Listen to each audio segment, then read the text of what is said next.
Welcome to Mrs. D's Yorkshire Bees. This is our first hive inspection. We've had the colony about a month, and the first thing we have to do is to take off the roof. There are a few bees underneath that, so we've put it in front of the hive so they can crawl back and find their way home. Under that is the crown board, which seems to have come off fairly easily. A few bees on that, so we'll put it in the same place. The first box on top of the hive is the honey super, and that's full of frames where the bees will store the honey. We're having a look at the individual frames to see how far they've got. It's not been there very long, so they've not done a great deal. That frame, for example, is more or less empty. They've done nothing, so we'll put it back. But if we look closer to the middle of the hive, they've started first of all to build the wax cells in these frames. Yes, you can see there's a few more bees on there. And once they've put the wax in place, then they start filling the cells with honey. But it's early days because, as I say, that super's only been on for about a week. So they haven't had time to do very much. We're going to take the whole box off now, gently so we don't damage any bees. You can see there's plenty of bees in that, and you can see the individual frames as we put it out of the way. That yellow thing is a plastic grill. Mary is spraying the bees with water to calm them down and get them out of the way. That plastic grill is to stop the queen from coming up from the brood box underneath into the honey super, because we don't want her laying eggs up there. She's too big to get through the grill. All we want in the top is honey. Everything is stuck together by the bees, so it's quite difficult, but we can gradually peel this sheet off, and then we're going to be able to put it out of the way with everything else.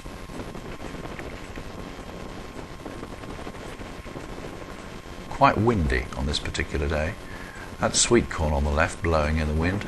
We grew it there to make the bees fly up high so they didn't actually get in people's way. Mary's using a hive tool to ease off the spacer board. That's the first thing that's going to come out of this. This lower box is called the brood box. The spacer board is just really a piece of plywood, but it's in there to fill the space, because if you leave a gap which is too big, the bees will fill it up with wax, and if it's too small, they'll gum it up with what's called propolis, which is something they get from trees. Now we've taken a frame out here, and we're now looking to see what we can see. And we're looking for stores in the form of honey, we're looking for larvae, and we're looking to see brood, new bees popping out of their little cells.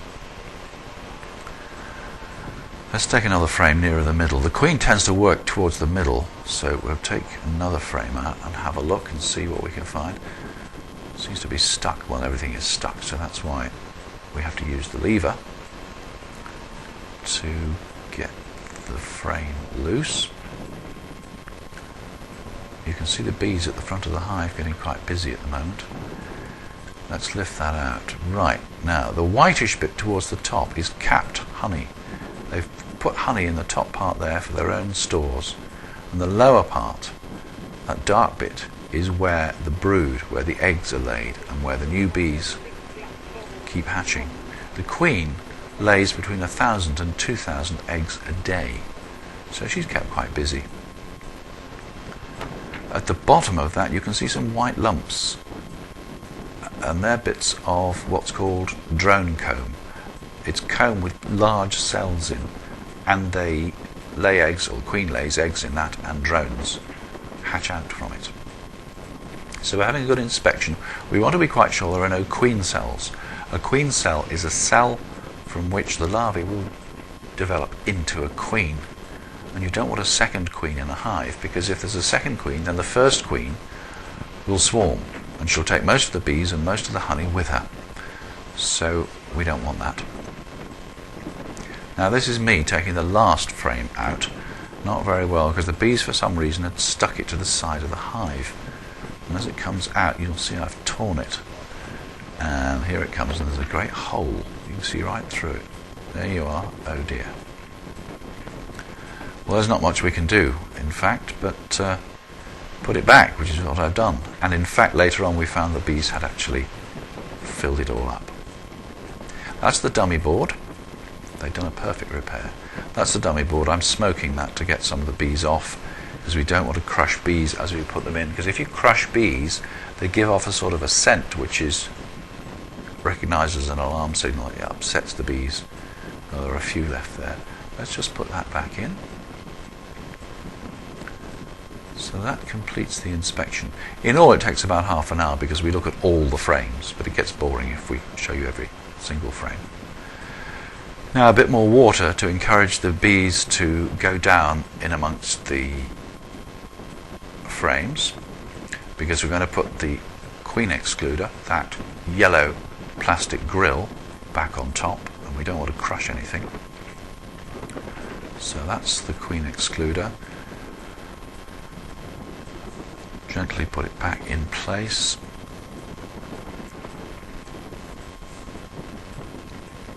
Everything is just piled on top. There's nothing locked or screwed or bolted. It just sits as a pile of boxes with things in between. Here comes the honey super with all the frames in it. That sits back on top. There's what's called a bee space underneath. So underneath, they're not going to crush any bees, but it's the edges that we've got to be very careful of so we don't trap anything. Get that firmly in place and make sure it's all lined up, because we can't leave any gaps, because if there are any gaps, wasps can get in and steal the honey. That's the crown board with holes in, which I'll explain on a future occasion. And then once that's in place, we replace the roof. Yes, that's all right now, isn't it? Here we go. That's the roof. That just sits on the top. It's got ventilation holes in it so the air can circulate throughout the hive. And that's it for another 10 days. We'll look at it again in about 10 days. And in September we should have some honey.